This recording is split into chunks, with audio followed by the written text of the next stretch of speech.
ஒரு பாலைவன பூமியில ஒரு ஆடு மேய்க்கக்கூடிய ஏழை பெண் வாழ்ந்து வந்தாங்க. அவங்களுக்கு பிடித்தமான ஒரு கொள்கையை ஏற்று அவங்க வாழ்ந்தாங்க.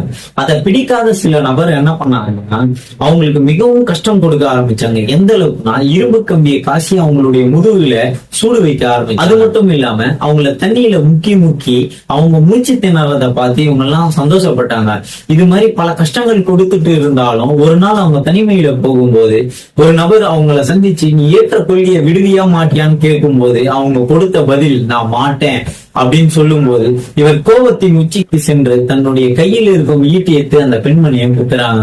குத்துப்பட்ட நிலையிலும் உயிர் பிரியும் தருவாயிலும் தான் ஏற்ற கொள்கையில் உறுதியாக இருந்த அந்த பெண் சொன்னாங்க, லா இலாஹ இல்லல்லாஹ் முஹம்மது ரசூலுல்லாஹ் என்ற சொல்லியவாறே அவர்கள் உயிர் பிரிந்தார்கள். அவர்கள் வேற யாரும் இல்லை, நம் இஸ்லாத்திற்காக முதல் உயிர் தியாகம் செய்த சுமையார் ரலியல்லாஹு தஆலா அன்ஹா.